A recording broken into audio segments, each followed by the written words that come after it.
ओम शांति।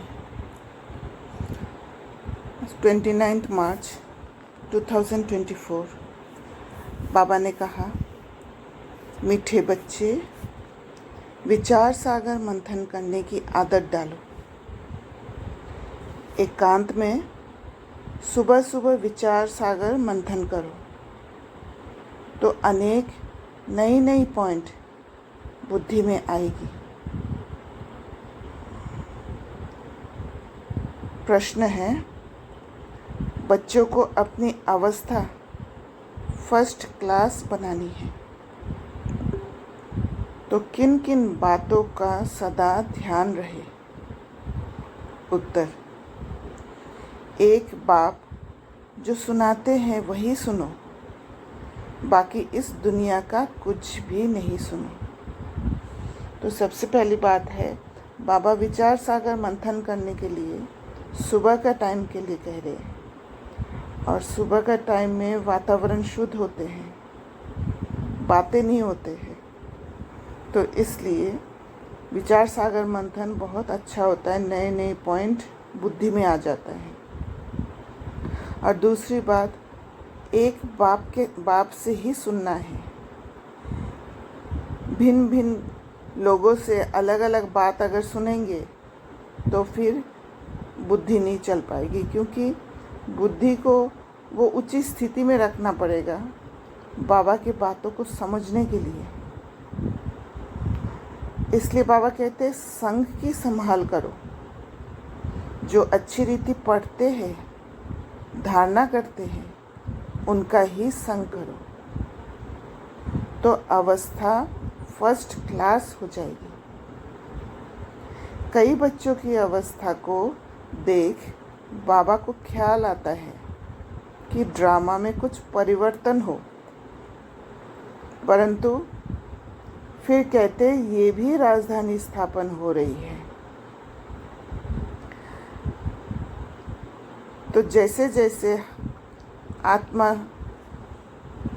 आत्मा का उन्नति होती जाती है, वैसे वैसे बुद्धि में ज्ञान की बातों को समझने का ताकत आ जाती है।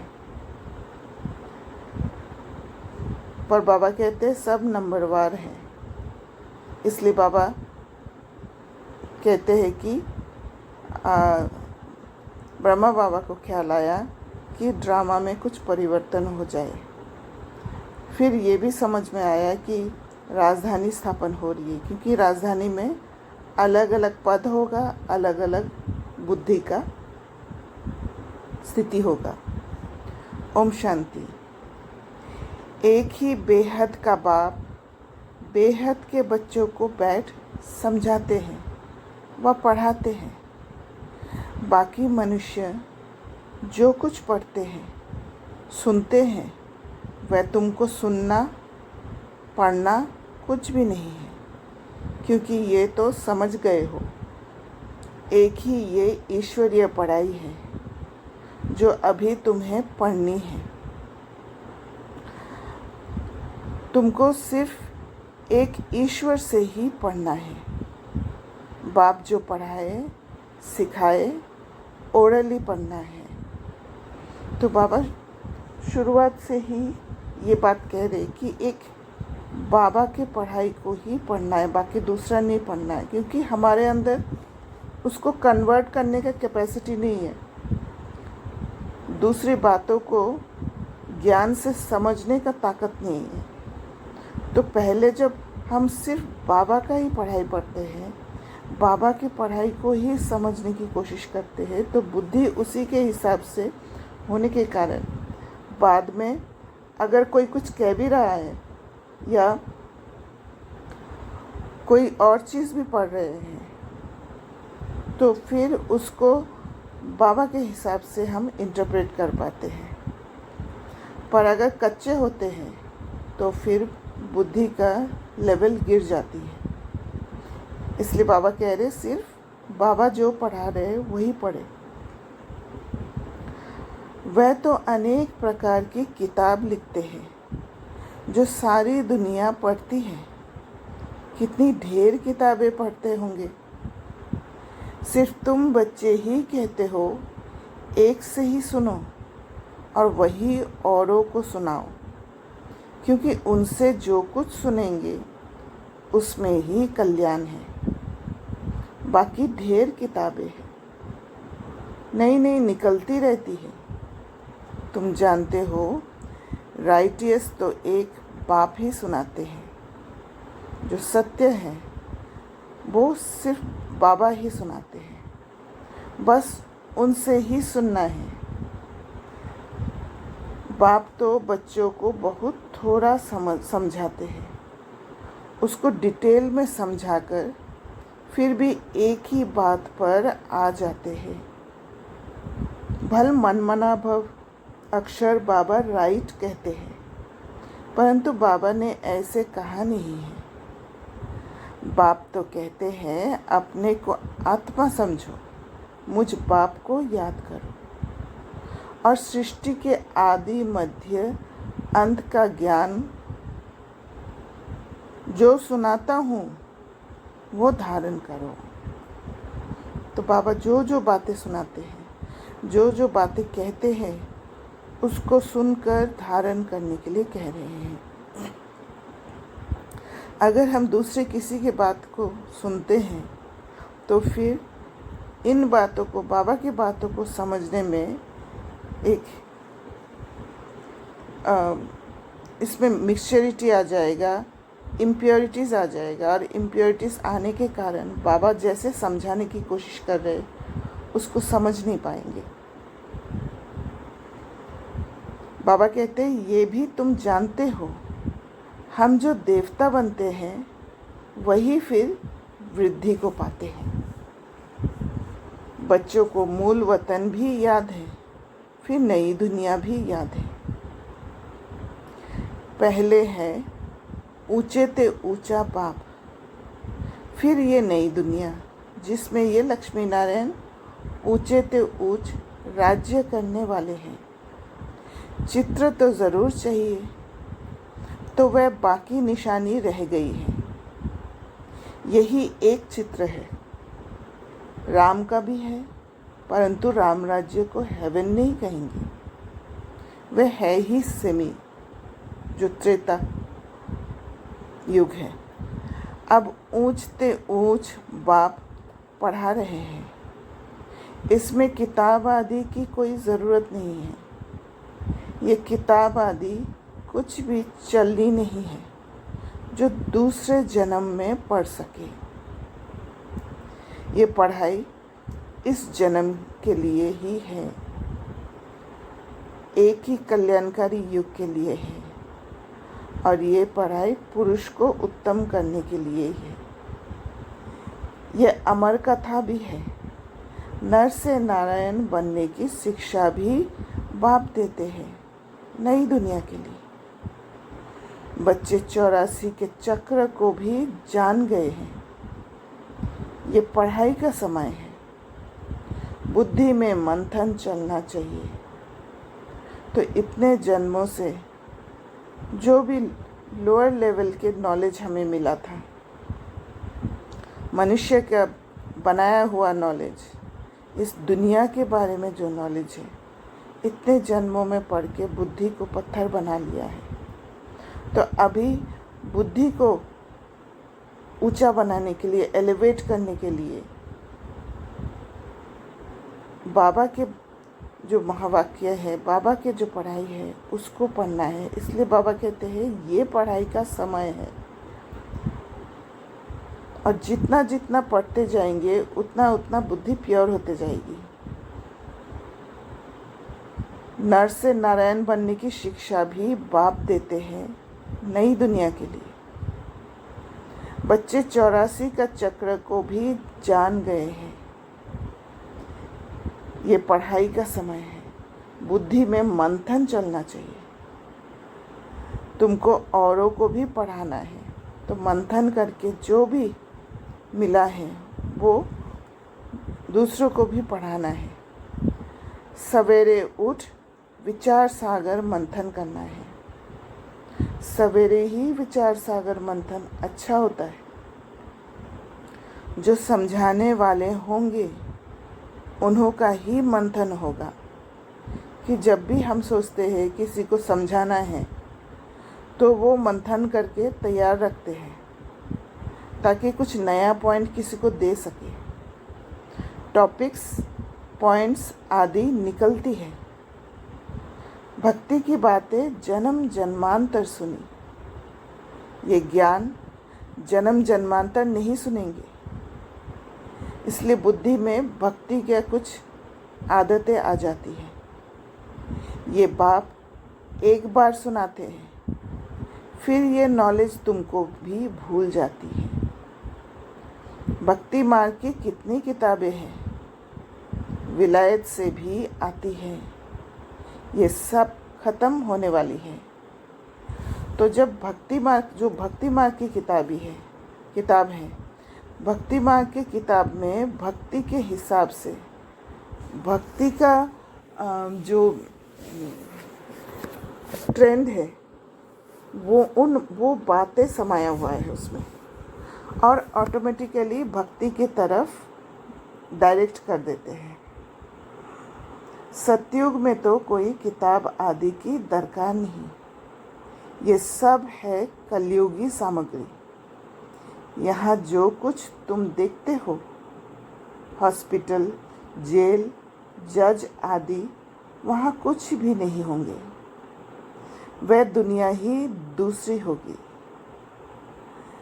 दुनिया तो यही है, परंतु नई और पुरानी में फ़र्क तो ज़रूर होगा ना। तो ये जो हॉस्पिटल, जेल, जज, ये सब आत्मा की स्थिति जब गिरती है उसके हिसाब से ज़रूरत पड़ती है। वहाँ पर तो सब एलिवेटेड रहेंगे, इसलिए ये सारी चीज़ों की ज़रूरत ही नहीं है। इसलिए उनको कहा जाता है स्वर्ग। वही दुनिया फिर नरक बनती है, और जैसे जैसे नरक बनती है, जैसे जैसे दूसरी आदतें हमारे जीवन में एंट्री लेते हैं, वैसे वैसे दुनिया में उन चीज़ों को सपोर्ट करने के लिए अलग अलग चीज़ें आने लग जाती है। जैसे हॉस्पिटल का बनना शुरू हो जाता है, डॉक्टर की पढ़ाई शुरू हो जाती है, नर्सों की पढ़ाई शुरू हो जाती है, जेल रखना पड़ता है, एक जज भी होना पड़ता है। तो ये सारी चीज़ आने लग जाती है। दुनिया तो यही है, परंतु नई और पुरानी में फ़र्क तो ज़रूर होगा ना। उनको कहा जाता है स्वर्ग। वही दुनिया फिर नरक बनती है। मुख से कहते हैं फलाना स्वर्गवासी हुआ, सन्यासी के लिए कहेंगे ब्रह्म में लीन हुआ, निर्वाण गया। परंतु निर्वाण में कोई जाता नहीं है। तुम जानते हो ये रुद्र माला कैसे बनी है? तो एक डिफरेंस रख देते हैं, क्योंकि सन्यासी घर को छोड़ के जब संन्यास लेते हैं तो फिर वो पवित्र रहने के कारण उनके लिए अलग जगह रख देते हैं, और ब्रह्म तत्व से कनेक्शन रखने के कारण वो समझ ब्रह्म तत्व के साथ ही रखा है कि ब्रह्म में लीन हो जाते हैं, और बाकी को कह देते हैं कि स्वर्गवासी हुआ। परंतु निर्वाण में कोई जाता नहीं। तुम जानते हो ये रुद्र माला कैसे बनी है? रुंड माला भी है। विष्णु की राजधानी की माला बनती है। अब माला के राज को तुम बच्चे ही जानते हो। पुरुषार्थ के बारे में हम बच्चे ही जानते हैं कि पुरुषार्थ अनुसार, बुद्धि का डेवलपमेंट के अनुसार पद मिलता है और माला में पिरोए जाते हैं। नंबरवार पढ़ाई अनुसार ही माला में पिरोए जाते हैं। पहले पहले ये निश्चय चाहिए, ये ईश्वरीय पढ़ाई है। वह सुप्रीम बाप और सुप्रीम शिक्षक भी है। तुम्हारी बुद्धि में जो नॉलेज है वही औरों को देनी है। आप समान बनाना है, विचार सागर मंथन करना है, अखबारें भी सवेरे निकलती हैं, वह कॉमन बात है। ये तो एक एक बात लाखों रुपए की है। अखबार में तो मनुष्य के हिसाब से, मनुष्य की बुद्धि के हिसाब से, क्योंकि जैसे बुद्धि वैसे उन बातों में इंटरेस्ट रहेगा, तो उसके हिसाब से अखबारों में आते हैं। कहीं पर दुख की बातें होंगे, कहीं पर सुख की बातें होंगी, पर बाबा के जो बातें हैं वह एक एक लाखों रुपए की है, लाखों से भी ऊपर है। कोई अच्छी तरह समझते हैं, कोई कम समझते हैं। समझने और समझाने के अनुसार ही फिर नई दुनिया में पद मिलता है। तो ये जो एक एक बात लाखों रुपए की है, वो अलग अलग बुद्धि, अलग अलग समझ से इस बात को मानते हैं। जिस आत्मा ने बाबा की बातों से ऐसे कुछ अनुभव किया हो, जिससे बुद्धि का ताला खुला है, जिससे एलिवेट होने का अनुभव हुआ है, उनको ही ये समझ आएगा कि एक एक बात लाखों रुपए की है। और ये तभी हो पाएगा जब विचार सागर मंथन करने में, एकांत में मंथन करेंगे। इसलिए बाबा कहते हैं विचार सागर मंथन करने में बड़ा एकांत चाहिए,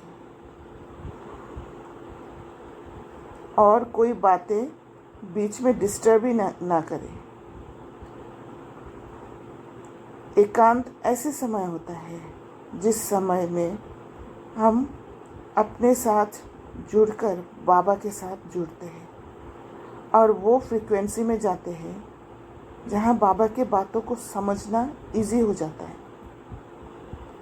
राम तीर्थ के लिए बताते हैं, जब लिखता था चेले को कहा 2 माइल दूर हो जाओ, नहीं तो वाइब्रेशन आएगा। तो जैसे भिन्न भिन्न संकल्प होते हैं, थॉट्स आसपास होते हैं, तो फिर विचार सागर मंथन करना थोड़ा मुश्किल हो जाता है, क्योंकि भिन्न भिन्न बातें हमारे बुद्धि में आ जाती हैं। तुम सब परफेक्ट बन रहे हो, सारी दुनिया की है डिफेक्ट बुद्धि जो इम्परफेक्ट है। जिस बुद्धि में बाबा की बातें जा ही नहीं सकते, क्योंकि विकर्मों का बोझ है। उस बोझ के कारण बाबा की बातों को समझ नहीं पाते। तुम इस पढ़ाई से ये लक्ष्मी नारायण बनते हो। कितनी ऊंच पढ़ाई है, परंतु नंबरवार बिठा नहीं सकते।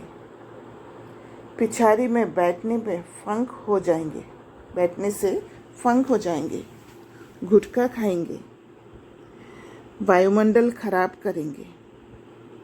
यूँ तो लॉ कहता है नंबरवार बिठाना चाहिए, परंतु इन सब बातों को गुड़ जाने, गुड़ की गोथरी जाने। ये है बहुत ऊंच नॉलेज। तुम्हारी अलग अलग क्लास तो नहीं कर सकते। वास्तव में तुमको क्लास में इस तरह बिठाना चाहिए जो अंग अंग से ना लगे। माइक पर तो दूर भी आवाज़ सुन सकते हो। बाप कहते हैं इस दुनिया का तुम और कुछ भी ना सुनो, ना पढ़ो, उन्हों का संग भी ना करो। जो अच्छी तरह पढ़ते हैं उनका ही संग करना चाहिए।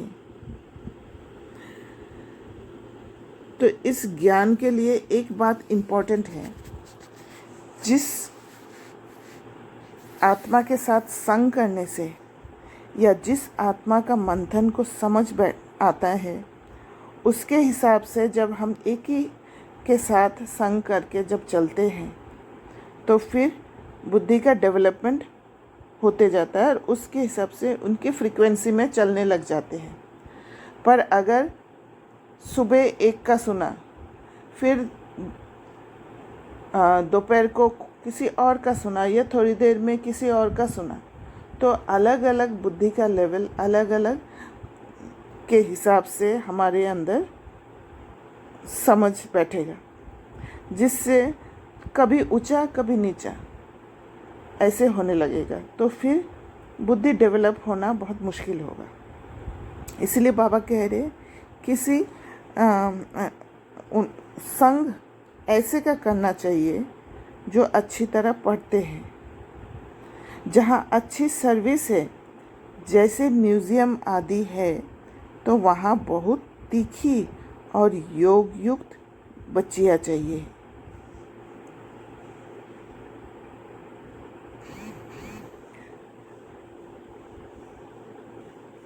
तो बाबा कहते हैं ये भी बाप समझाते हैं, ड्रामा बना हुआ है। कभी कभी बाबा सोचते कुछ ड्रामा में चेंज हो जाए, परंतु चेंज हो नहीं सकता, ये बना बनाया खेल है। बच्चों की अवस्था को देख ख्याल आता है कि कुछ चेंज हो जाए, ताकि और समय लगे और समय मिल जाए बच्चों को आगे बढ़ने का। क्या ऐसे ऐसे स्वर्ग में चलेंगे? फिर ख्याल आता है स्वर्ग में तो सारी राजधानी चाहिए, कोई दास दासियाँ चंडाल आदि भी होंगे। तो जैसे जैसे बुद्धि है वैसे एक्शन में ही दिखाई देता है कि उस समय वो आत्मा कौन सा रोल प्ले करने की कोशिश कर रहे हैं, किस पद के हिसाब से वो एक्शन में आ रहे हैं। ड्रामा में कुछ चेंज नहीं हो सकती। भगवानुवाच, ये ड्रामा बना हुआ है, इसको मैं भी चेंज नहीं कर सकता हूँ। भगवान के ऊपर तो कोई भी है नहीं। मनुष्य तो कह देते हैं भगवान क्या नहीं कर सकता, परंतु भगवान खुद कहता है मैं कुछ नहीं कर सकता हूँ। ये बना बनाया खेल है, विघन पड़ते हैं, कुछ भी नहीं कर सकते। ड्रामा में नूंद है, मैं क्या कर सकता हूँ। अगर किसी में ताकत नहीं है, अगर कोई ज्ञान योग का प्रैक्टिस नहीं करते हैं, तो फिर विघन तो आना ही है। ज्ञान योग का ताकत जब होता है तो विघन को आने ही नहीं देते हैं, क्योंकि वो शक्ति विघन को ख़त्म कर देती है। तो ये ड्रामा में नूंदा हुआ है, जिससे हम पुरुषार्थ करने लग जाते हैं। बाबा कहते बहुत बच्चियाँ पुकारती हैं हमको नंगन होने से बचाओ। अब बाप क्या करेंगे? बाप सिर्फ कह देंगे ड्रामा की भाभी। ये तो बना बनाया ड्रामा है, ऐसे मत समझो भगवान की भाभी। भगवान के हाथ में होता तो समझो कोई अनन्य शरीर छोड़ देते हैं, उनको भी बचा लेते। ऐसे बहुतों को संशय आता है, भगवान पढ़ाते हैं। अगर भगवान के बच्चे हैं तो क्या भगवान भी अपने बच्चों को नहीं बचा सकते? क्योंकि ऐसे सोचते हैं भगवान के हाथ में बहुत कुछ है और भगवान सब कुछ कर सकते हैं, इसलिए खुद मेहनत नहीं करके भगवान के बच्चे हैं तो भगवान ही सब कुछ ऐसे ही कर दे, बिना पुरुषार्थ के, बिना मेहनत के कर दे। ये आश रखते हैं भगवान के आगे। और ये मनुष्य के बुद्धि ही उस लेवल का है और उसमें भिन्न भिन्न विकार भरे होने के कारण, नेगेटिव इमोशंस होने के कारण भगवान से ये एक्सपेक्टेशन रखते हैं कि भगवान ही सब कुछ कर दे। पर बाबा का कार्य अलग है। बाबा का कार्य में बाबा का पढ़ाई भी है, बाबा के साथ कनेक्शन भी है, बाबा धीरे धीरे बुद्धि को परिवर्तन करते हैं। उसमें ऐसे नहीं कि पुराने दिनों के जो वरदान दे दिया और तुरंत हो गया, जो कहानी है उन कहानी के हिसाब से, या श्राप दे दिया तो श्रापित हो गए। तो बाबा कहते हैं भगवान पढ़ाते हैं, अगर भगवान के बच्चे हैं तो क्या भगवान भी अपने बच्चों को नहीं बचा सकते हैं? ऐसे लोगों को संशय आता है, बहुत उल्हना देते हैं। कहते हैं ऐसे साधु लोग तो किसके प्राणों को बचा सकते हैं? प्राण फिर से आ जाते हैं, चिता से भी उठ जाते हैं, फिर कहेंगे ईश्वर ने लौटा दिया, काल ले गया, उस पर प्रभु ने रहम किया। बाप समझाते हैं जो कुछ ड्रामा में नूंद है वही होता है। इसमें कोई जैसे मनुष्य के बुद्धि के अनुसार ऐसे कुछ भी नहीं होता है, सब ड्रामा के अनुसार होता है। बाप भी कुछ नहीं कर सकता, इसको कहा जाता है ड्रामा की भावी। ड्रामा का अक्षर तुम जानते हो। वे कहेंगे जो कुछ होना था हुआ, फिक्र काहे का, तुमको बेफिक्र बनाते हैं। तो ड्रामा का रोल भी बहुत इम्पोर्टेंट है। ड्रामा को जब हम समझते हैं तो फिर उससे भी बुद्धि विकसित होती है। जहाँ पर हम बुद्धि लगाना नहीं चाहते हैं वहाँ पर हम खुद को नीचा समझ लेते हैं, अपने आप एक्सेप्ट कर लेते हैं ताकि हमें मेहनत नहीं करना पड़े। और कोई अगर कुछ अलग दे रहे हैं उसको ऊंचा जगह पे बिठा देते हैं और उससे एक्सपेक्टेशंस रखते हैं कि वही सब कुछ कर देगा। खुद मेहनत नहीं करना चाहते हैं। जैसे भगवान के लिए कहते हैं भगवान जो काल खा जाते उनको लौटा दे। तो जिसको जो ताकत है समझते हैं वही कर दे, मेहनत करना नहीं पड़े। सेकंड बाय सेकंड जो कुछ होता है ड्रामा ही समझो। आत्मा ने शरीर छोड़ जाकर दूसरा पार्ट बजाया। अनादि पार्ट को तुम कैसे फेर सकते हो? भल अभी थोड़ी कच्ची अवस्था है, थोड़ा बहुत विचार आ जाता है। और ये कच्ची अवस्था इसलिए है क्योंकि उसमें भिन्न भिन्न नेगेटिव इमोशंस मिक्स्ड है। जैसे किसी के साथ अटैचमेंट है, लगाव है, तो फिर बुद्धि में आ जाती है कि वो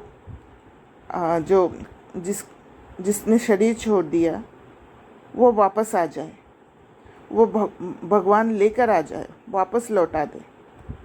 इसलिए रोते रोते ये भी कहते हैं कि मैंने इतना पूजा पाठ किया फिर भी भगवान ने मेरे साथ ऐसे किया।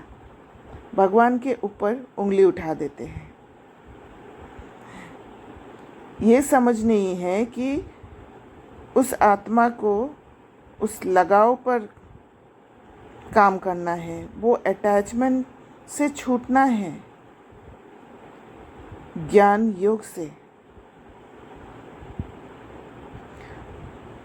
तो बाबा कहते हैं लोग भल क्या क्या भी कहे परंतु हमारी बुद्धि में ड्रामा का राज है। पार्ट बजाना है, फिक्र की बात नहीं। जब तक कच्ची अवस्था है थोड़ी बहुत लहर आती है। कच्ची अवस्था में भिन्न भिन्न बातें घुस के प्रश्न उठा देते हैं। इस समय तुम सब पढ़ रहे हो, तुम सब देहधारी हो, मैं एक विदेही हूँ, सब देहधारियों को सिखलाता हूँ। बाप समझाते हैं कोई कोई समय तुम बच्चों को फिर ये ब्रह्मा भी बैठ समझाते हैं। ये बाप का पार्ट और प्रजापिता ब्रह्मा का पार्ट वंडरफुल है। ये बाप विचार सागर मंथन कर तुमको सुनाते रहते हैं। कितनी वंडरफुल नॉलेज है, कितनी बुद्धि चलानी पड़ती है, और ये बुद्धि चलाने से ही बुद्धि का एलिवेशन होता है, और उसके लिए बहुत पढ़ना है और विचार सागर मंथन भी करना है। बाबा का विचार सागर मंथन सुबह को चलता है। तुमको भी ऐसा बनना है जैसा टीचर। फिर भी फ़र्क तो ज़रूर रहता है। टीचर स्टूडेंट को कभी 100 मार्क्स नहीं देंगे, कुछ कम देंगे। वह है ऊंचे तो ऊंचा, हम हैं देहधारी। तो बाबा मिसल 100% कैसे बनेंगे? ये बड़ी गुह्य बातें हैं। कोई तो सुनकर धारण करते हैं, खुशी होती है। कोई कोई कहते हैं बाबा की तो एक ही वाणी चलती है, रिपीटेशन होती है, क्योंकि बुद्धि नहीं चला पाती है, बातों को समझ नहीं पाते हैं, परसीव नहीं कर पाते हैं, इंटरप्रेट नहीं कर पाते हैं कि बाबा अलग अलग समय पे नई नई बातें कैसे डिलीवर कर रहे हैं। अब कोई नए नए बच्चे आते हैं तो मुझे पहली पॉइंट उठानी पड़ती है। कोई नई पॉइंट भी निकल आती है औरों को समझाने के लिए। बच्चों को फिर भी बाप को मदद करनी पड़ती है। मैगज़ीन निकालते हैं, कल पहले भी ऐसा लिखा होगा। अगर अखबार निकालें तो उस पर बहुत ध्यान देना पड़े। ऐसी कोई बात ना हो जो मनुष्य पढ़कर नाराज़ हो जाए। मैगज़ीन तो तुम पढ़ते हो, कोई कच्ची पक्की बात होगी, कहेंगे अब तक संपूर्ण नहीं बने हैं। एक्यूरेट 16 कला संपूर्ण बनने में समय तो लगता है। अभी तो बहुत सर्विस करनी है, बहुत प्रजा बनानी है। ये भी बाप ने समझाया है। अनेक प्रकार की मार्क्स है। कोई निमित्त है, बहुतों को ज्ञान लेने के लिए प्रबंध करते हैं तो उनको भी फल मिल जाता है। अब तो पुरानी दुनिया ही खत्म होनी है। यहाँ है अल्प का सुख। बीमारी आदि तो सबको होती है। बाबा सब बातों का अनुभवी है। दुनिया के बातें भी समझाते हैं। बाबा ने कहा था अखबार व मैगज़ीन में वंडरफुल बातें लिखो जो समझे कि ब्रह्मा कुमारियाँ ने ये बात बिल्कुल ठीक लिखी है। तो उनकी कॉन्शियसनेस के हिसाब से, उनकी बुद्धि के हिसाब से, युक्ति से बातों को लिखना होता है ताकि उस हिसाब से बातें बुद्धि में एंटर करें। ये लड़ाई 5000 वर्ष पहले हूबहू लगी थी। कैसे? ये आकर समझो। तुम्हारा नाम भी होगा। मनुष्य सुनकर खुश भी होंगे। बहुत बड़ी बात है। परंतु जब किसकी बुद्धि में बैठे, जो लिखते हैं उनको फिर समझाना भी है। समझाना नहीं आता होगा इसलिए फिर लिखते भी नहीं। अच्छा, मीठे मीठे सिकलदे बच्चों प्रति माता पिता बाप दादा का याद प्यार और गुड मॉर्निंग। रूहानी बाप की रूहानी बच्चों को नमस्ते। हम रूहानी बच्चों की रूहानी बाप दादा को याद प्यार, गुड मॉर्निंग और नमस्ते। धारणा के लिए मुख्य सार। पहला पॉइंट, एक बाप जो सुनाते व पढ़ाते हैं वही सुनो व पढ़ो। बहुत इम्पोर्टेंट है। बाकी कुछ भी पढ़ने सुनने की दरकार नहीं। संग की बहुत बहुत संभाल रखो। सवेरे सवेरे एकांत में बैठ विचार सागर मंथन करो। तो पहला जो धारणा के पॉइंट है, वो एक एक पॉइंट को जब बैठ के चिंतन करेंगे तो समझ आएगा कि ये एक एक पॉइंट बुद्धि को एलिवेट करने के लिए जो भी ज़रूरत है, जो भी सावधानी बरतना है, वो सब कुछ लिखा हुआ है। दूसरा पॉइंट, ड्रामा की भावी निश्चित बनी हुई है, इसलिए सदा बेफिक्र रहो। किसी भी बात में संशय मत उठाओ। तो ड्रामा के हर पॉइंट में कल्याण छिपा हुआ होता है और हम इंटरप्रेट कर लेते हैं अपनी स्थिति और अपनी बुद्धि के हिसाब से। इसलिए बाबा ने कहा कि सदा बेफिक्र का स्थिति में रहना है, तब जाके उसमें जो कल्याण छिपा हुआ है वो समझ में आएगा। तब ड्रामा का क्या इशारा है और ड्रामा का क्या मदद है वो समझ आएगा। लोग भल क्या भी कहेंगे, लेकिन तुम ड्रामा पर अटल रहो। क्योंकि अगर लोगों ने कुछ बीच में कह दिया है तो फिर बुद्धि में संशय आ जाने के कारण ड्रामा जो मैसेज दे रहे हैं हमें, वो हम कैच नहीं कर पाते हैं। आज बाबा का वरदान है, अथॉरिटी बन, समय पर सर्व शक्तियों को कार्य में लगाने वाले मास्टर सर्वशक्तिवान भव। तो पहले अथॉरिटी बनना पड़ेगा सर्व शक्तियों के ऊपर, और अथॉरिटी बन के समय पर सर्व शक्तियों को कार्य में लगाना होगा, तब जाके मास्टर सर्वशक्तिवान बनेंगे। सर्वशक्तिवान बाप द्वारा जो सर्वशक्ति प्राप्त है, वह जैसी परिस्थिति, जैसा समय और जिस विधि से आप कार्य में लगाने चाहो, वैसे ही रूप से ये शक्तियाँ आपके सहयोगी बन सकती है। पर उसके लिए पहले परिस्थिति को समझना होगा, उस समय को समझना होगा, तब जाके विधि समझ में आएगा। और तब अथॉरिटी तब बन सकते जब ये सारे चीज़ को परख सकेंगे, और फिर अथॉरिटी बन शक्तियों को सहयोगी बना सकेंगे। इन शक्तियों को व प्रभु वरदान को जिस रूप में चाहो वह रूप धारण कर सकती है।